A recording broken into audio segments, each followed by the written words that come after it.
People think my work is very cinematic, and I think I started particularly using cinematic references from the mid-90s when I started doing photographic and video work. Earlier I was far more interested in theatre, and I used theatrical references in my work, which I still continue to do. But one of the reasons was I was married to a film scholar for many years, and throughout the time he was working on an encyclopedia of Indian cinema. So we were seeing like several films every day, Indian films. And I also know a lot of people in the film industry and people from the FTII. So there's this whole atmosphere, very cinematic atmosphere in which I was living, and I think suddenly it started coming into my work. And the first work, in fact, which I did, Phantom Lady or Kismet, which was a thriller, a black and white noir thriller, which I call a photo romance.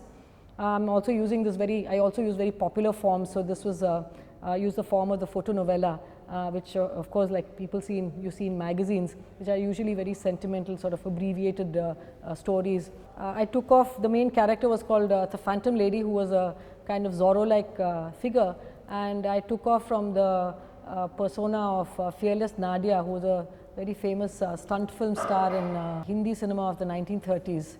And the funny thing was, actually I'd never seen Nadia's films when I did the work, but I'd just seen pictures, publicity stills of her work, and I just loved it. So I use actually different genres, which could be cinematic genres or even literary genres in my work. So one of them is the action or thriller or the murder mystery. Another one is the love story. I love the melodrama and so on. I also do singular photographs, a series of studio photographs, and for them I also take sometimes cinematic references because in fact for my work Bombay Photo Studio, I worked with this very old studio in Dadar called India Photo Studio, which was run by Mr. Thakur, who actually set up this studio in Bombay, and in the 1950s and 60s he made his living by doing publicity stills for the Bombay studios. So he has taken most of the legendary stills of the most famous cinema stars of the 50s and 60s, like Nargis and Meena Kumari and so on. So I stumbled upon his studio by chance, and I got him to photograph me in the same style that he used in the 1950s to photograph these stars, which was a very expressionist style where you use a certain kind of light and very dramatic shadows, and the photographs, though they were individual photographs, were very narrative. And it was very entertaining working with him because he told me that he did these publicity pictures for these so-called films in the studio, and I said, I was a little confused because you think that publicity stills are shot on the set, but he said no, they were actually shot in the studios, and it was elaborately set up, and actually sometimes those publicity stills had nothing to do with the pictures they were publicizing. Sometimes they just concocted their own kind of scene. And he has very funny anecdotes, like there was one photograph of a villain in a suit and a hat carrying a gun, who was seemed to be running, and there's a lot of smoke behind him as if he was running away from a building on fire. So I said, Mr. Thakur, how did you create this in the studio? So he said, we used to have a lot of fun because I asked my assistant to lie beneath the man's feet and pull a cigarette, smoke a cigarette and blow out the smoke, and I lit it up so that the smoke looks like a big cloud of smoke. So it's very interesting, this whole thing of fact and fiction that goes on, which I'm very interested in, because I think since the 1950s particularly, Indian photography has been following this documentary mode, and that's become the standard, where a photograph is supposed to be a record of an actual fact, but there are other traditions which are equally interesting, which I'm interested in, where the photograph is used to record a fiction,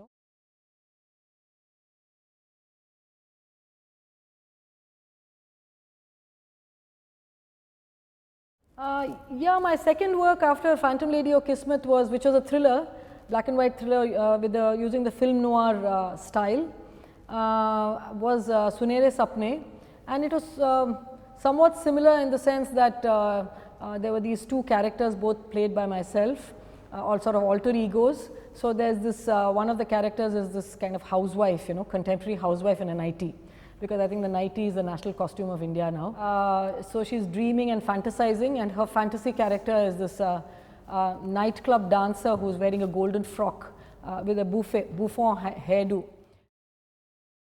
This was shot in a small town in an artist residency in Modi Nagar, you know, outside Delhi. So it was we were supposed to do site-specific work, and in fact, I got all these costumes and everything that I used for the shoot from the Modi Nagar shops. And my friends shot me, and I directed them to shoot me, and then they all acted in the story as well.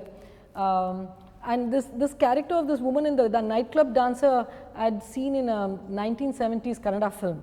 Now Rajkumar, you know, as you might know, has been the biggest star of Kannada films. I think in one of the films he's Rajkumar, there's a nightclub scene, and Rajkumar is for some reason he's painted black. But of course you can still see, it's quite transparent, so you can still see that it's Rajkumar. He's like a kind of a black musician or something, probably taken from a Hollywood film. So he's playing this, what's it called, accordion, and singing a song with this woman. Like, she's very interesting. She's wearing she has a bouffant hairdo and a golden frock, and she comes in and out of there are these pillars, you know, and the villain and his gang are having dinner, you know, in this nightclub. And he's going around with this thing, singing the songs, you know, which says that I know all about you and so on, and talking about this evil deeds, while this woman is going in and out of the frame like that, flitting in and out of the frame, doing this dance. So I was just thinking about that. Of course, I'd seen it years earlier. So I got in that character into Sunere Sapne. And I'm very proud of the title, because my Hindi is atrocious, and I thought of the title myself, you know. So of course it means golden dreams. So it's this very strange psychological little drama, you know, set in this place with these two characters, where some mysterious things happen. It's not a logical narrative. And Darde Dil I actually shot in Delhi, in the Chowri Bazaar area.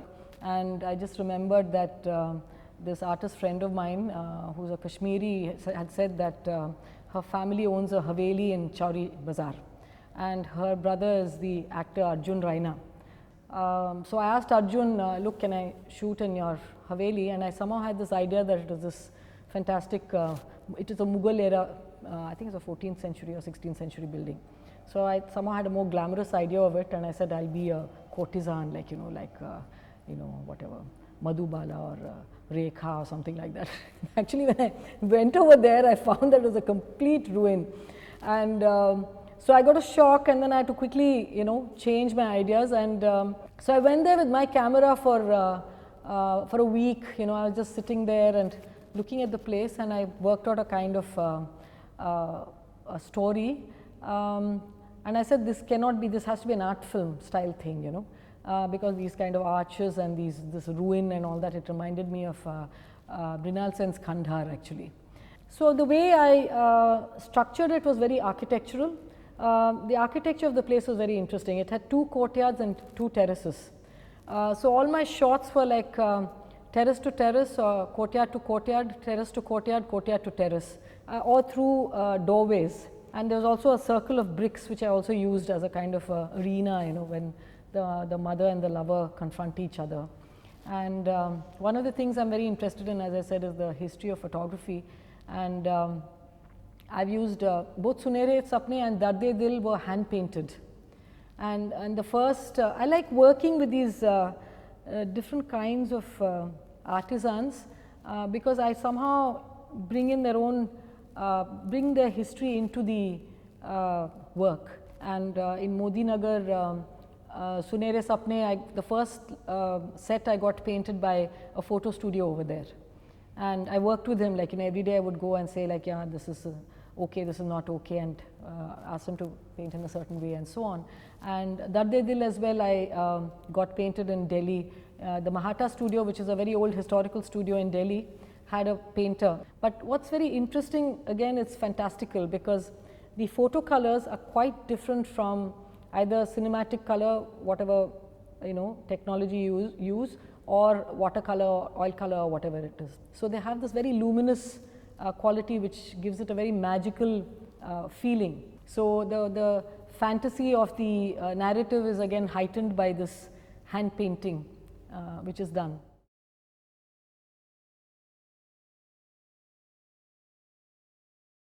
It's also, there's a crucial difference between shooting for a with a moving camera for a movie and for stills, because I make short films as well. I work with photography as well as make short films, and the way I shoot actually for both are quite different. I think with say a photo narrative or a single photograph, each scene is composed very carefully. While when I'm shooting a film, what happens is that there's a movement, so I mean, even if I shoot in the same location, the movement is important. And with the performance as well, what I do is actually I set up a tableau. So it's almost like a sculpture where I place myself and other people, if the other characters are there, and we have to be still. So sometimes it's crazy because I mean, there's one in which I had to I had these two daggers, and this was when we were shooting in for Bombay, in the Bombay studio with Mr. Thakkar. So it took about 2 hours to light, and I had to pose in this. I had to be at the edge of the stool, and I had to have these two daggers were poised like this, and I was sort of in this strange angle, and I had to be still because the light had to glint off. It had to be lit so that the light was glinting off the two daggers, plus my jewelry, my the clothes and all that, because that was part of the work.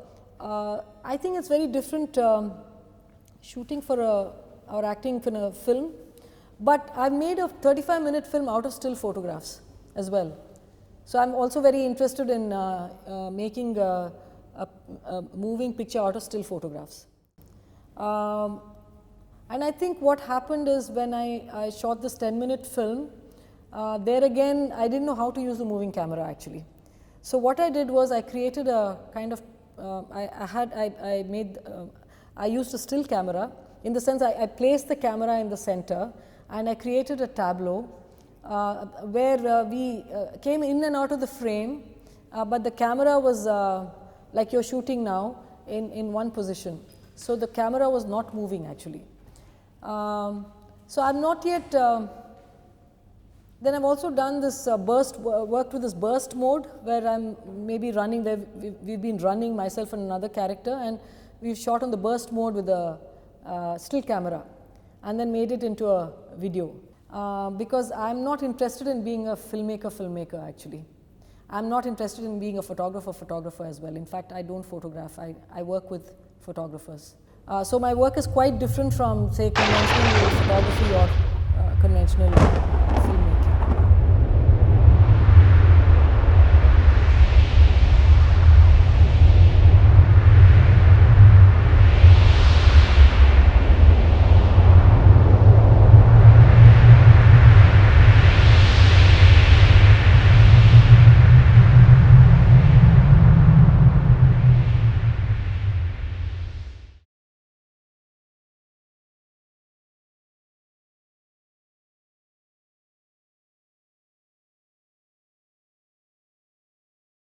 Yeah, I had an interesting conversation with my friend, art critic Hans Matthews.